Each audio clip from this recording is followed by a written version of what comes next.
Bien.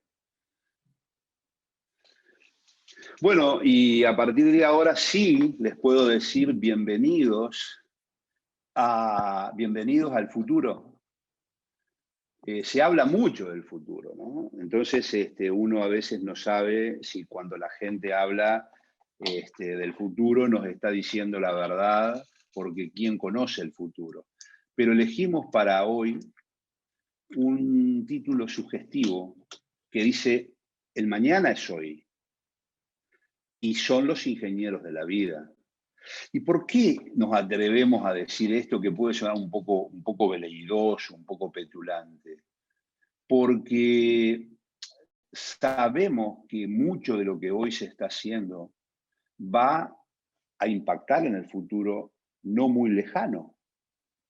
Es decir, que nosotros estamos de alguna manera, humildemente, pero nuestros colegas en el mundo sí lo hacen, están prohijando el mundo del futuro. Y cuando ustedes se reciban, la gente que empieza hoy, vamos a hablar de los alumnos, esto muy pocas veces se lo dicen, pero se van a recibir con conocimiento de cosas que generalmente no van a estar hechas cuando se reciban, o al revés, van a poner que tienen que trabajar, ¿no? Se van a tener que poner a trabajar en cosas que no están en ese momento tangibles. Por ejemplo, quizás cuando se recibió Camila, la inteligencia artificial, bueno, todo el mundo hablaba, pero hoy la inteligencia artificial está en todos los órdenes, quizás de las ciencias biomédicas, incipiente, agazapada, pero va a pegar un salto. Y fíjense que hay muchas carreras donde la inteligencia artificial directamente no se vio, porque nadie podía saber hace 5 años. Entonces ustedes van a estar desarrollando el futuro, porque se van a formar en algo que hoy prácticamente no está a la vuelta de la esquina. Pero sí estoy seguro que más de uno ha escuchado hablar que en el 2030 hay una propuesta hoy modificada de que se juegue el Mundial de Fútbol en Uruguay y Argentina. Luego se sumó Paraguay, creo que Chile, no recuerdo bien. Y no sé si la FIFA ya lo votó, creo que no. Pero no obstante, ya están pensando en el Mundial de Fútbol. Y ya están pensando en qué escenarios van a ser trascendentes para ese Mundial de Fútbol. Y yo digo, ¿quién pensó cómo va a ser nuestro entorno en el 2030? Porque hasta seguramente estuvimos pensando qué jugadores podemos tener, o si los estadios tienen que ser, yo qué sé, en las ciudades más importantes, por ejemplo, Montevideo y Paysandú. Pero bueno, digamos, más allá de eso, tendríamos que empezar a construir ese futuro. ¿Y qué pasa si miramos a nuestra propia casa, a nuestro propio mundo? Imagínense que en el 2030, o mucho antes, yo fui un poco, digamos, creativo para no poner cosas que después me digan que nadie las puede verificar. Yo les digo que dentro de muy pocos años puede llegar a pasar esto con alguien que tiene un problema en un shopping o en las afueras de una ciudad, como este señor que tiene un infarto y lamentablemente no hay cerca de él ningún tipo de asistencia y la hija habla a un teléfono que lo asistan. Pero la única forma de llegar rápidamente, porque los 10 minutos primeros son los más importantes, es ahora tener un dron, una ambulancia dron. Entonces ahí están viendo cómo llega. Fíjense que el médico está en su centro de salud. Ahí está viendo el médico cómo llega La hija saca el desfibrilador, que no es otra cosa que un choque eléctrico para reanimar a ese paciente que está sufriendo un infarto, que quizás cuando llegue la ambulancia se muere. Lo único que hace la hija es ponerle los sensores, donde las paletas, y ahí tenemos la reanimación del papá. Todo en menos de 1 minuto, 2 minutos. Esto que ustedes están viendo acá puede ser el futuro, como les digo, en un plazo no muy lejano, porque hoy los drones son una realidad. Nuestro grupo experimenta con drones. El tema es que necesitamos más tiempo para que estas aplicaciones sean una realidad. Nosotros con el grupo de Ingeniería Biológica hicimos una visita técnica al Hospital de Tacuarembó, donde quedamos realmente fascinados. Y la gente nos contaba que antes del Hospital de Tacuarembó, cruzar el Río Negro dividía a Uruguay en 2 partes terriblemente complicadas. Entonces, imagínense ustedes que yo necesite enviar una ambulancia, pasa hoy con pacientes COVID, y que esa ambulancia tenga que llegar a lugares donde demora 4 horas. Bueno, yo podría mandar medicamentos por dron, si al alcance, o mandar algún tipo de jeringa, o mandar algún tipo de, bueno, de medicamento agudo, de droga aguda. Es decir, que todo lo que viene a través del concepto del dron es algo terriblemente revolucionario y disruptivo. Bueno, en el 2030, que lo tomamos nosotros como un evento, ¿qué puede pasar cuando un individuo se incorpore a la vida? Se levanta, por ejemplo, ya vamos a ver los pijamas, pero digamos es una dama, o no, ya hay que ser amplio, digamos, en nuestro concepto. Se puede poner un corpiño, como este corpiño, fíjense ustedes, desarrollado por un alumno, porque la mamá tuvo cáncer de mama. Es decir, él, en su necesidad, porque no le pase lo que le pasó a la mamá, desarrolló prematuramente una patente, que es un corpiño que tiene un dispositivo portátil, es un dispositivo portátil en definitiva, no invasivo, quiere decir que no pincha nada, que tiene 200 biosensores. Y eso registra en tiempo real la temperatura, el color de algunas zonas y la textura de los senos. Y esta información es subida a un smartphone o es mandada a un dermatólogo, a un médico clínico, o quizás le avisa si es una persona mayor a sus hijos. ¿Entienden? Entonces, en un futuro, yo puedo estar portando un corpiño, no en mi caso personal, que estaría haciendo una prevención de lo que puede llegar a ser un cáncer de mama o algún tipo de, bueno, de quiste, donde luego eso necesite tratamiento. ¿De acuerdo? Ahora, si seguimos en la farmacia, nuestro cepillo de dientes, que ya hoy ya la gente habla de tsunami de los cepillos de dientes, están conectados obviamente por Bluetooth a los smartphones, y fíjense que pueden hacer escaneo de los dientes, o sea que pueden detectar caries prematuramente, pueden detectar problemas relacionados a enfermedades dentales. Bueno, eso sería odontología. ¿Y por qué me tengo que sorprender? Pero además me va a decir a mí si mis prácticas y hábitos de cepillado a los niños, hay muñequitos que les dicen en qué se equivocan, o los llaman diciéndole, mirá, vení, vení, vení, hoy te cepillaste poco los dientes, o le pusiste mucha pasta, pero eso sigue siendo odontología. Pero ¿y qué tal si ahora yo puedo tomar muestras de saliva? Imagínense ustedes que podría ser un test de COVID, me imagino, a través de la medición en el cepillo de dientes. Y los niveles de azúcar, no de azúcar en sangre, pero por ejemplo de alcohol en sangre, o de restos de comida, por ejemplo, de una comida rica en grasa o rica en azúcares. Ustedes saben que el auto del futuro, como vamos a ver después, está pensado para que si siente aliento a alcohol no arranque. Entonces, el cepillo de dientes es un compañero para la detección.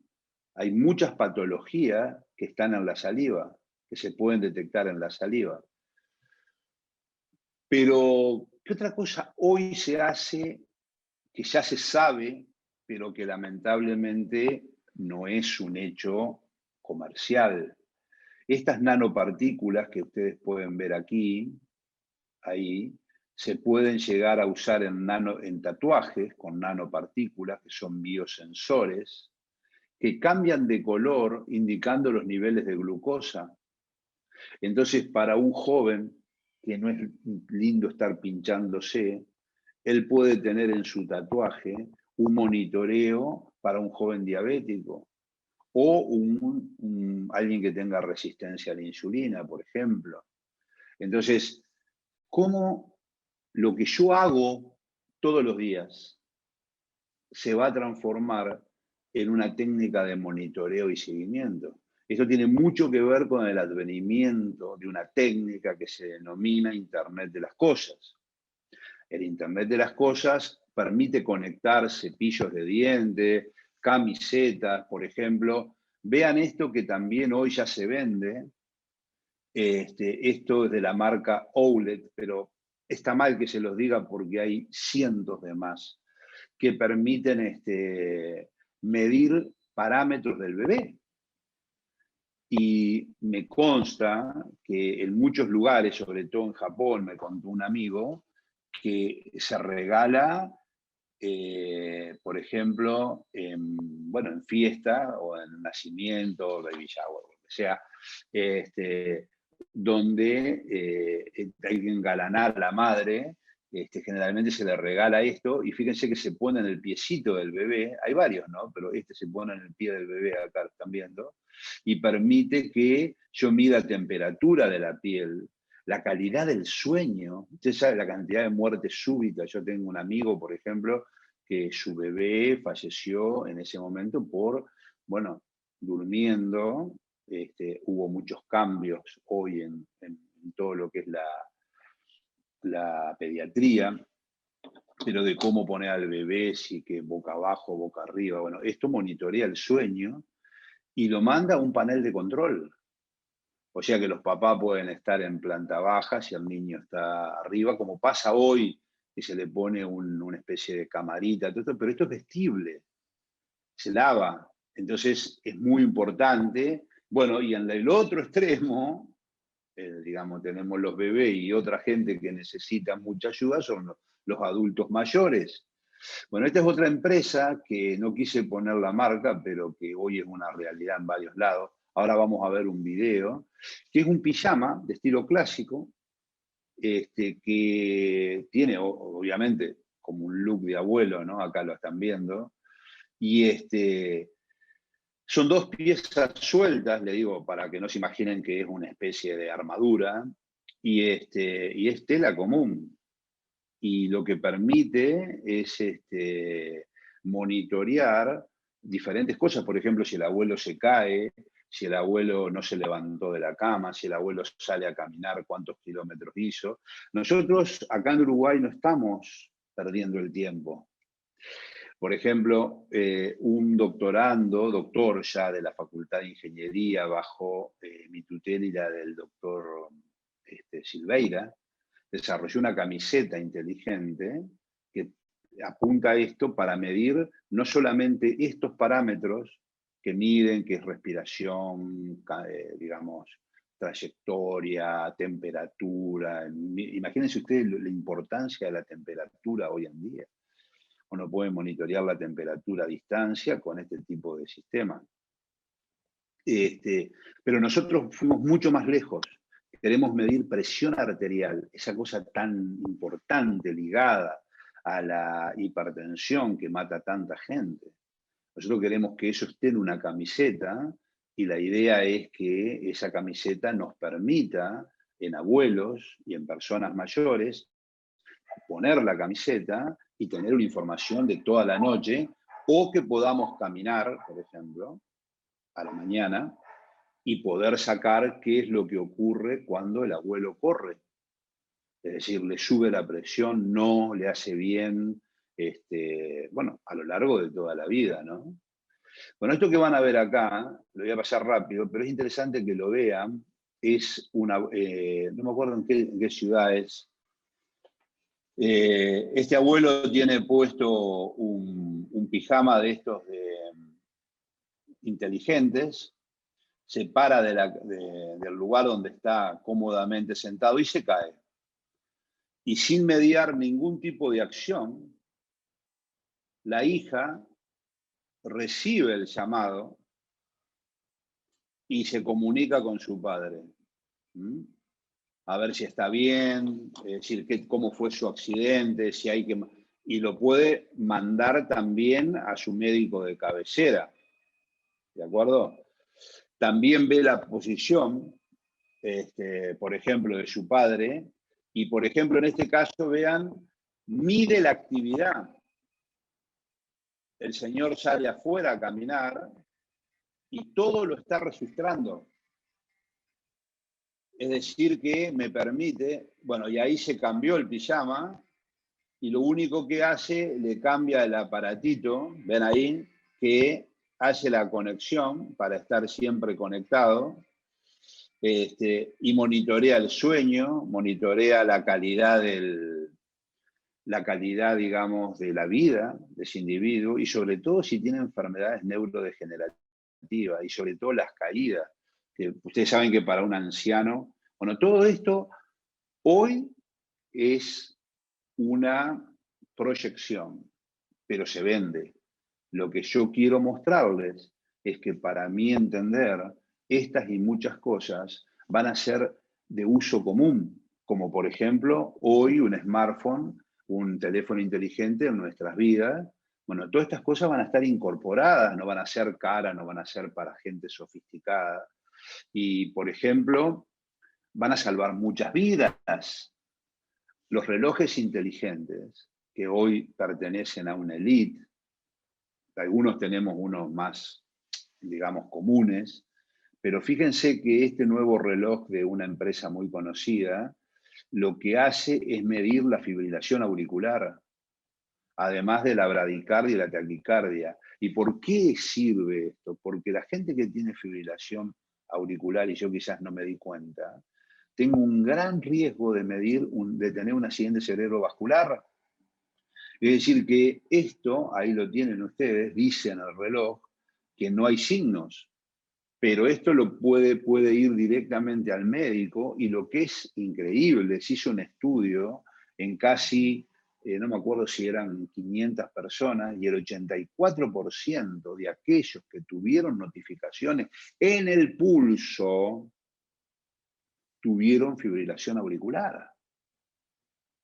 Ustedes piensen hoy una persona en el medio del campo que tal vez para poder llegar a un centro, yo conozco gente que en su vida se hizo un electrocardiograma.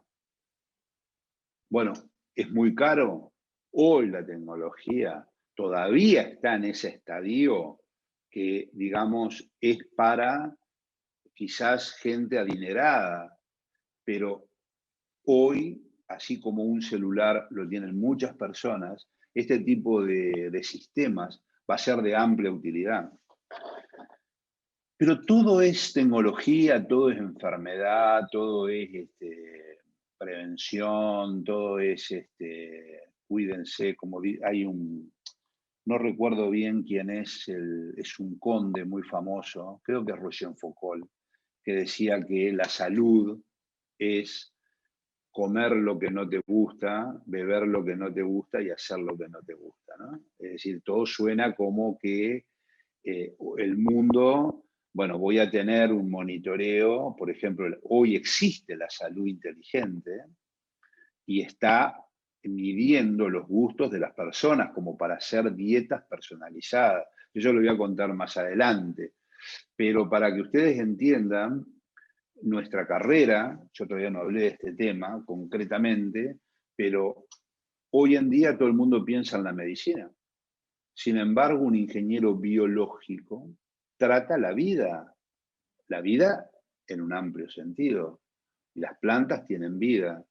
Un alumno nuestro el año pasado, de hacer un reconocimiento, porque me lo enseñó él, después yo me puse a estudiar y la hidroponía, él desarrolló un equipo en Paysandú.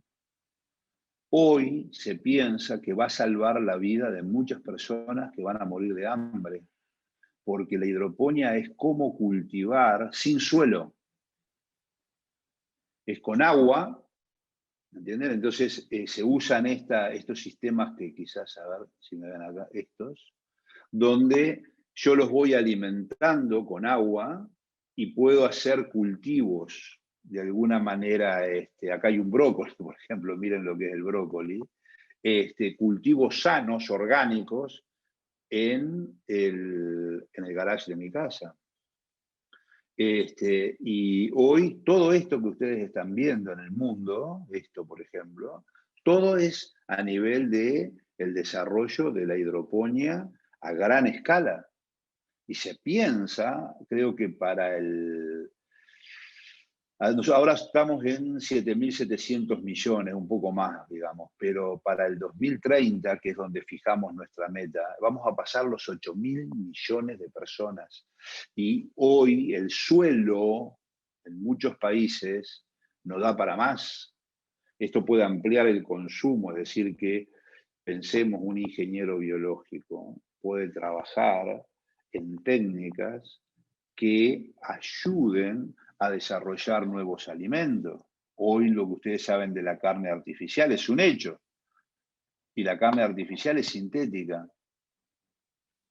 Entonces, por ejemplo, hoy en física, aquí, el grupo del doctor Negreira, aquí en Uruguay, hoy digo actualmente, pero ya es histórico, digamos, se ha podido estudiar la terneza de la carne con el animal vivo, utilizando haces de ultrasonido, como el de la mamá cuando está embarazada.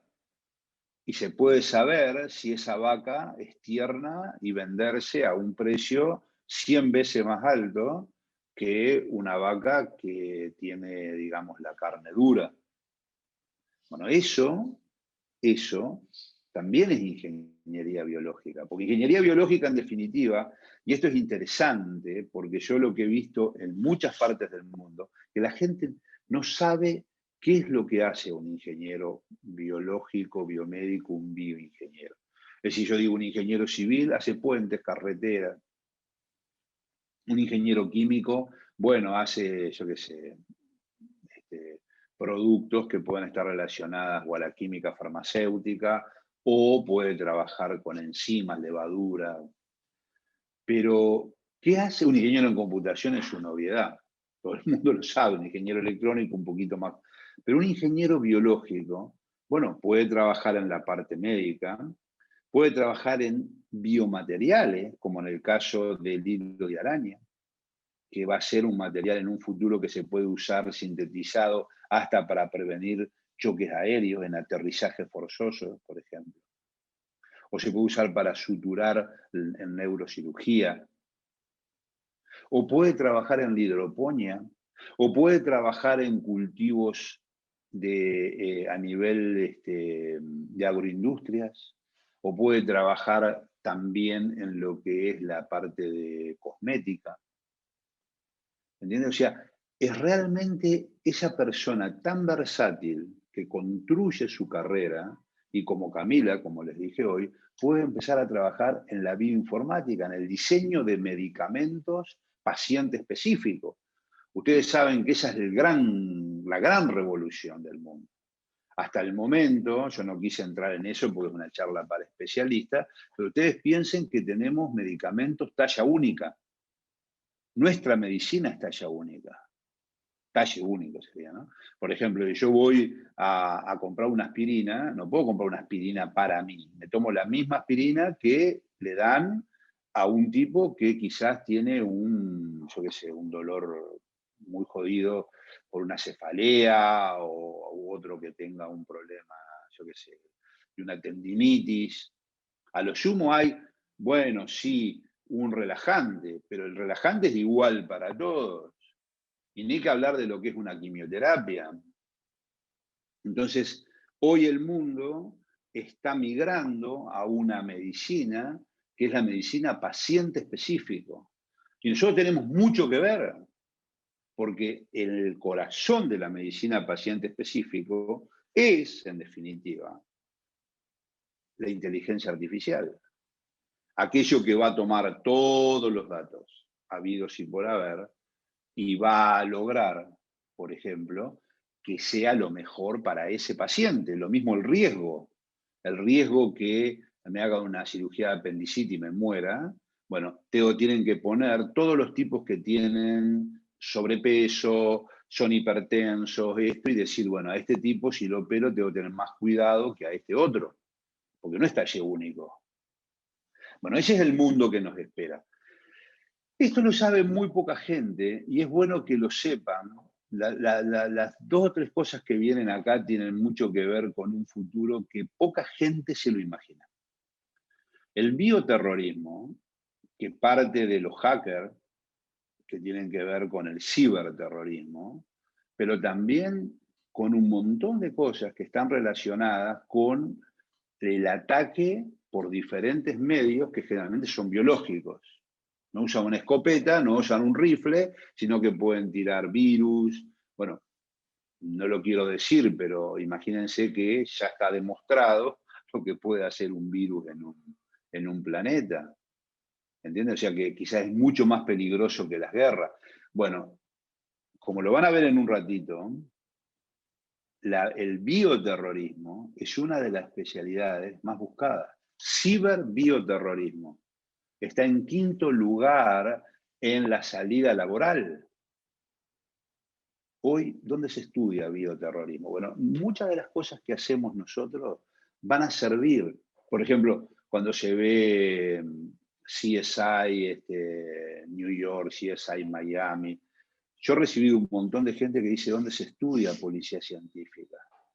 Y yo sé que muchos ingenieros biomédicos han terminado trabajando en policía científica. ¿Por qué? Porque nosotros, por ejemplo, estudiamos el polígrafo, porque medimos, esto que ustedes van a ver ahí, medimos emociones. Y esto se sabía hace poco tiempo, no. Sin embargo, hoy en China, en todas las calles, acá no hablo de ética, eso sería otra charla, ¿no? Pero en todas las charlas, en todas las lugares de China, por ejemplo, continental, en las manifestaciones se hace reconocimiento facial. Y yo puedo saber si una persona está contenta, rabiosa, o yo qué sé, tiene miedo, está con algún desagrado, perdón. O medir, como por ejemplo este señor, que ya un alumno lo estudió aquí, que se llama Mathieu Ricard, que tiene nada más ni nada menos que el hombre más feliz del mundo. Yo he tenido la suerte de escribirme con él por algunas cosas que me interesaba conocer, y él estuvo a punto de ser, no digo premio Nobel, pero él trabajaba con un premio Nobel y a los 30 años dejó todo y se fue a vivir al Himalaya y se transformó en monje budista. Pero como él quedó con esa formación científica, ha permitido que lo midan y le midan las emociones. Y esto se ha hecho en Harvard, en un centro de alto nivel, y se ha demostrado que él es una persona esencialmente feliz por la meditación. No solo él, ha llevado un grupo de 40 meditantes, y se transforma todo, por ejemplo, se transforma el sistema inmune. Bueno, todo esto, fíjense que ¿por qué esa delgada línea roja? Porque es ingeniería, pero ya estamos en los sentimientos. O sea que casi estamos rozando la psicología. Pero nosotros somos ingenieros. Hace un tiempo atrás, que un ingeniero hable de psicología era casi un pecado venial. Y estamos uniendo los mundos. Esto que están viendo acá, no sé si lo pueden ver, pero es algo muy interesante. Voy a pasar medio rápido. ¿Ven? Esto se llama animación. ¿Ven? Este individuo habla y se mueve una foto en función de lo que él está en estos momentos. Esto es revolucionario, porque puede cambiar totalmente la enseñanza, puede cambiar totalmente, por ejemplo, el concepto. Bueno, ¿saben lo que se hace? Hay una empresa llamada Deepfake, que ustedes agarran, suben la foto del abuelo y la transforma con gestos actuales. Les queda una peliculita de 3 o 4 minutos que yo lo probé y uno queda petrificado porque lo ve al abuelo hablar, por ejemplo. A tal extremo que yo, como ustedes saben que los cobayos son lo que se usan como elementos para probar nuevos métodos.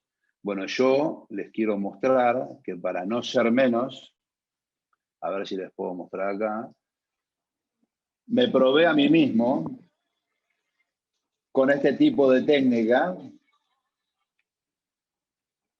siguiendo una de las canciones de moda, y lo único que hice fue sacarme una foto. Ustedes pueden entrar a ese sitio, y yo les puedo asegurar que eso va a cambiar totalmente el concepto que tenemos de la realidad. Por eso digo, no hablo de ética, porque esto también es difícil hablar de ética cuando yo tengo un individuo que le pongo un exoesqueleto para que pueda caminar, pero le puedo poner a otro para que sea más potente, como en el caso de un soldado. Y estos son prótesis. En el Mundial de Brasil, mi amigo Nicolelli puso un individuo parapléjico que dio el puntapié inicial con un exoesqueleto. Bueno, y esto es todo. Y esta es una niña que tiene un problema, que le faltaba un miembro superior, y fíjense que con esta nueva prótesis que todo el mundo conoce, que se llama Cyber Best, es una de ellas. Hay otro en Argentina, un muchacho que también lo hace, que tiene forma de transformer, puede usar y tener funciones básicas, levantar un vaso, una taza de café, o algún papá que perdió su pierna en la guerra, o esta chica que no podía caminar. Bueno, esto es lo más conocido. Yo por eso lo dejé al final, porque yo digo, bueno, es decir, todos sabemos lo que es esto. Pero esto potenciado, me voy a hacer una pregunta a mí mismo, ¿cuál será lo más trascendente que vamos a ver en un futuro? Y sin duda es esto, es la interfaz cerebro-computadora. Yo acá no pude arreglarlo muy bien, pero no sé si ven este muchacho que está acá, está con otra muchacha que está acá, que lo tapa y tienen un implante en la cabeza y están chateando. ¿Mm? Es decir, dos personas que están parapléjicas están chateando a través de la interfase cerebro-computadora. Es decir, que pueden ir escribiendo, quizás moviendo músculos o el ojo. Ustedes van a ver un práctico aquí brillante que es de oculometría, que es también una técnica del futuro.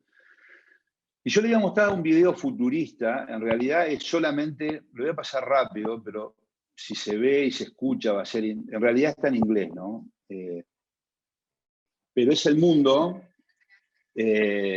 cómo se ven las películas en el planeta de los simios, uno que veía, bueno, los famosos supersónicos, que fue mi vida, que tienen mucho que ver con lo que vemos hoy, el teletrabajo.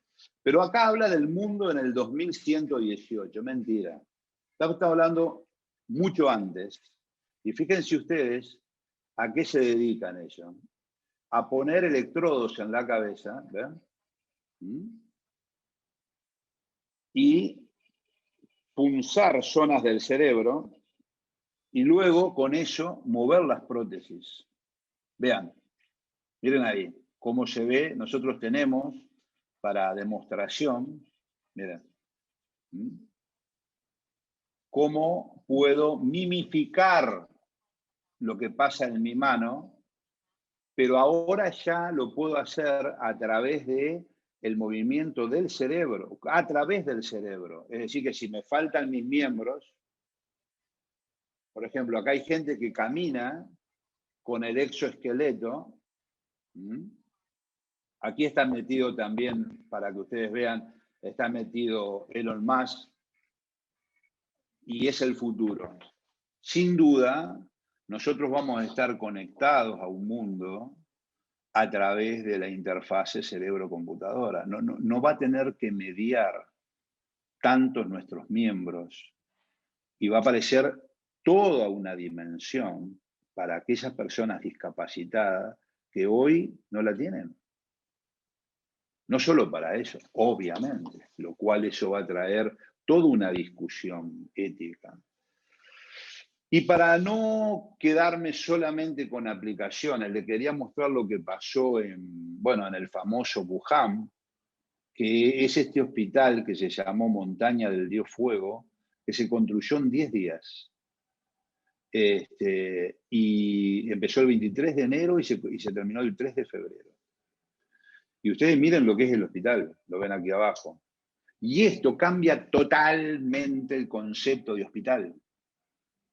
Es decir, más allá de lo que significa la geopolítica y qué pasó con los chinos o no, que sea una discusión hoy, si ustedes quieren, inútil, lo que sabemos es que con recursos uno puede paliar un gran problema estructural como esta gente en 10 días.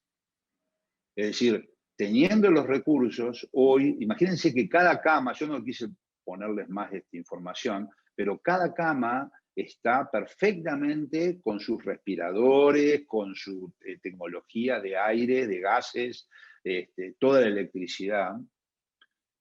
Esto es ingeniería biológica, es lo que se denomina ingeniería clínica, ingeniería biomédica. Es cómo trabajar en bloques para lograr que yo pueda tener centros hospitalarios eficaces en poco tiempo, que es lo que el mundo nos va realmente a imponer. Entonces aquí llegamos un poco, yo diría que esto tiene dos mojones, este es el primero, porque mucha gente me lo pregunta, es ¿en qué trabajarán los ingenieros en el 2030? Bueno, primero y principal, va a haber mucha gente trabajando en ciudades inteligentes.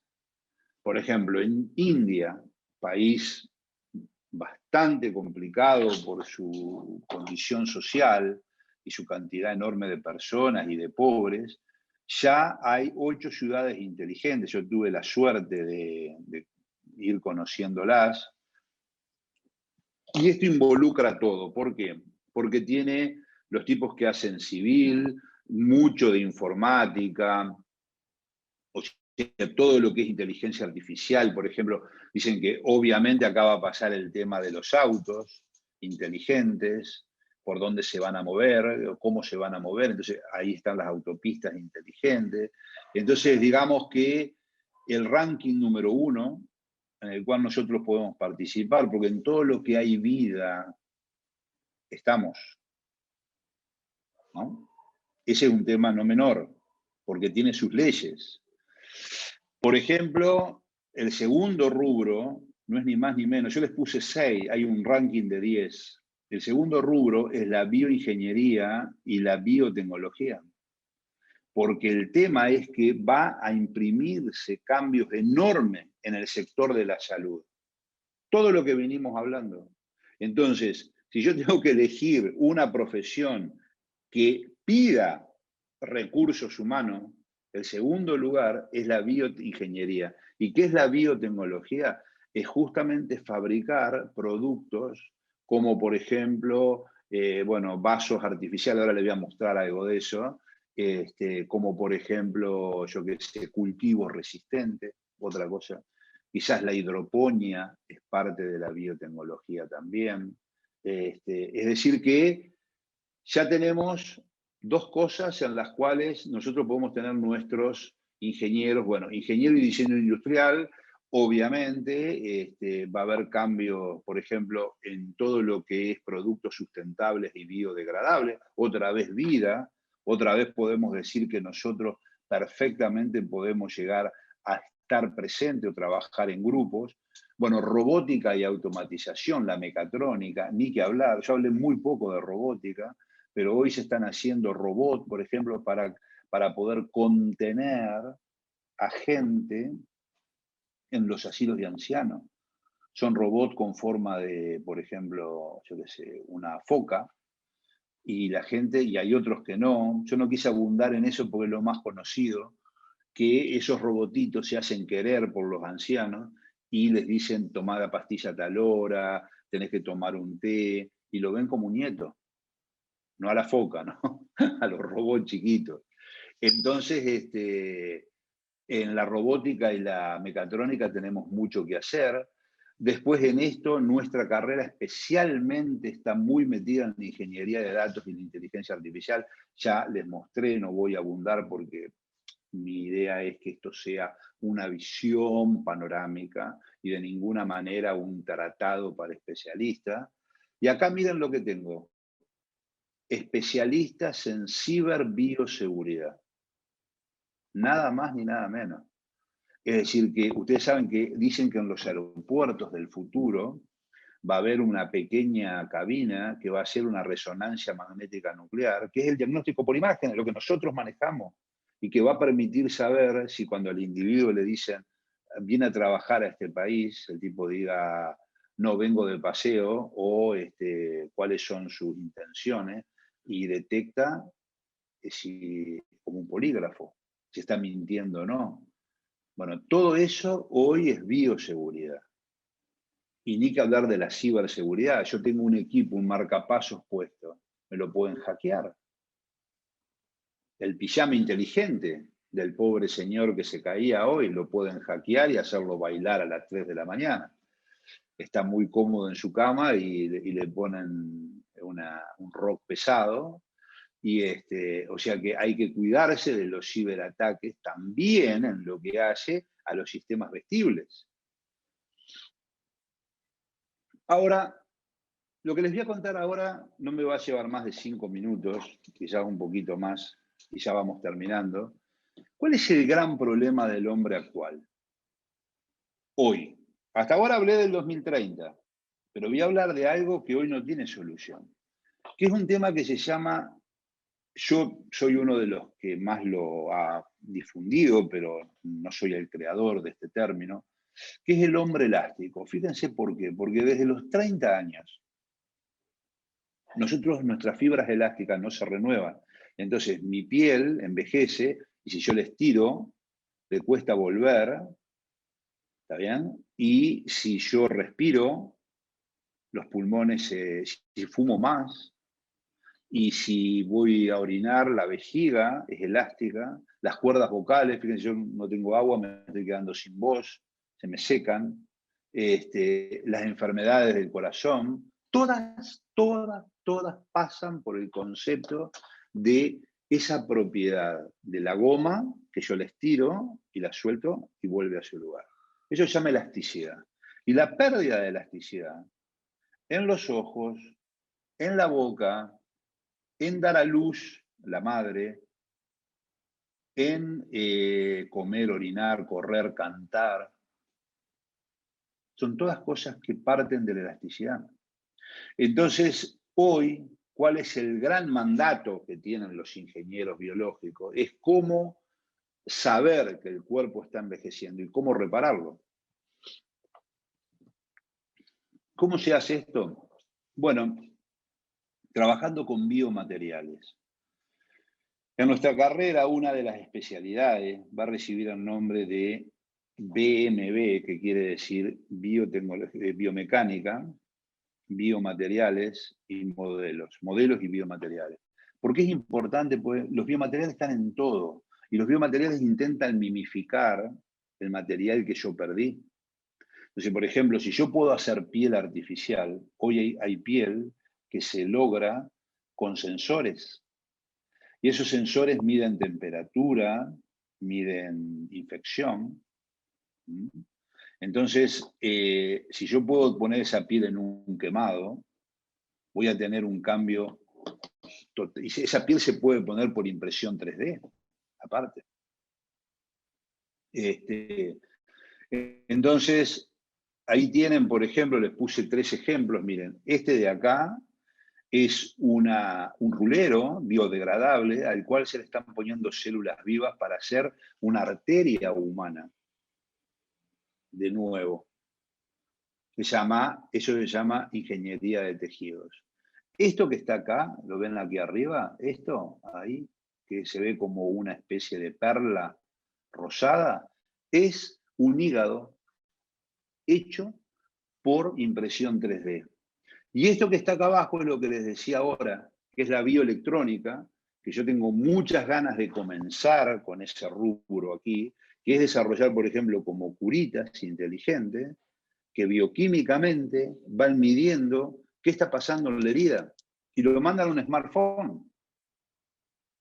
Entonces yo tengo una curita y puedo estar recibiendo el médico qué pasó con la cirugía que me hizo, si se está infectando, no, tiene pus, ¿entiendes? Es decir, eso es la interfaz entre la química, la electrónica y la ingeniería biomédica a gran escala.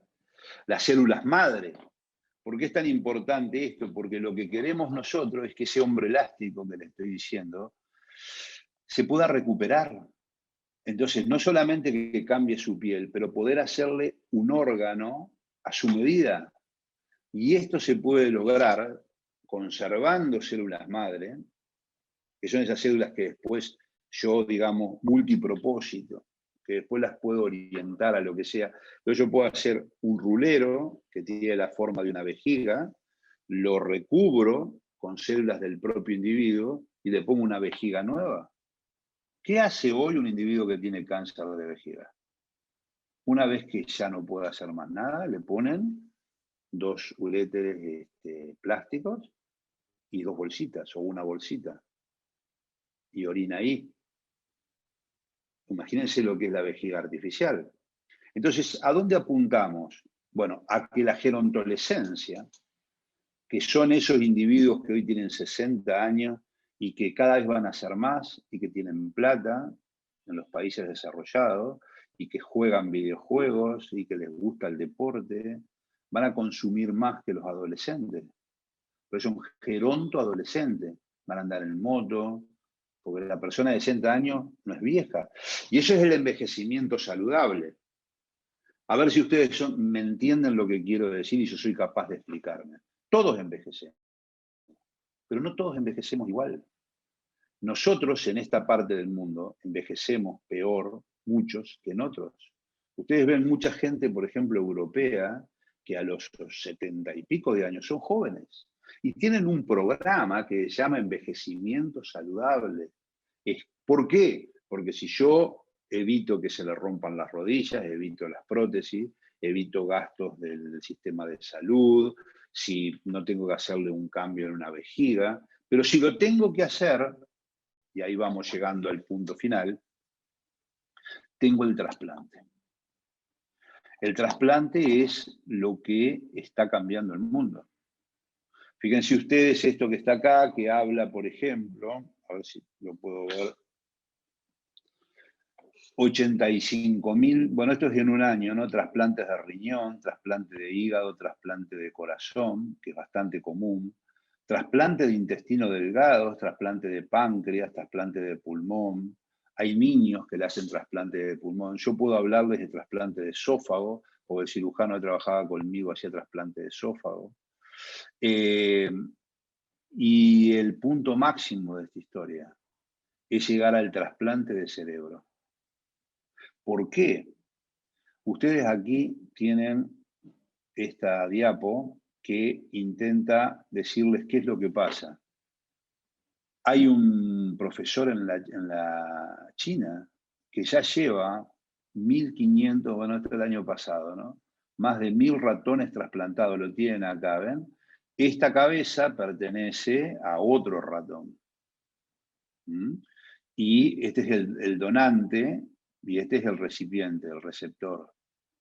Entonces, la pregunta es, si yo puedo trasplantar un cerebro, va a llegar ese momento de la humanidad.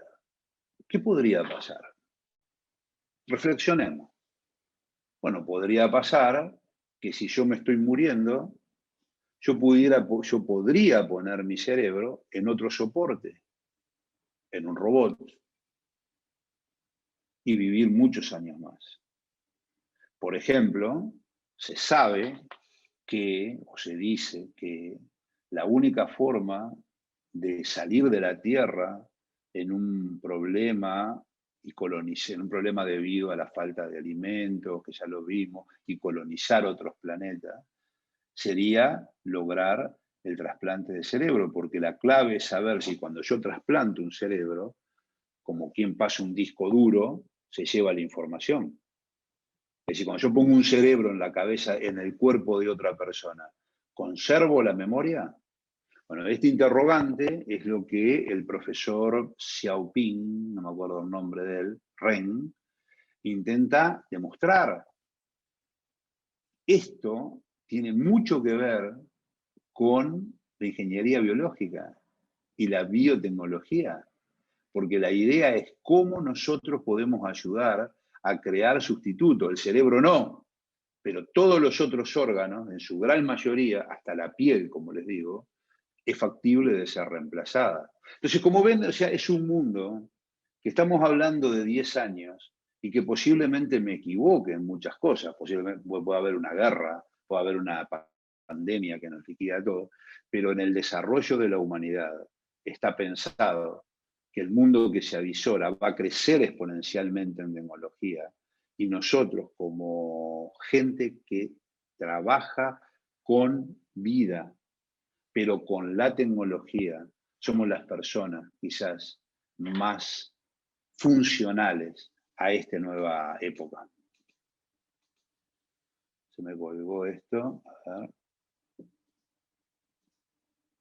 Para ese fin, y con esto ya termino, que es el propósito, perfecto, estamos perfectamente en hora, tenemos que formar gente híbrida. No podemos formar tipos que solamente saben de ingeniería o solamente saben de biología. Tenemos que trabajar en la mitad de las cosas. Formar hibridadores, es decir, ¿por qué? Porque si yo trabajo con un ingeniero, voy a compartir lo mismo.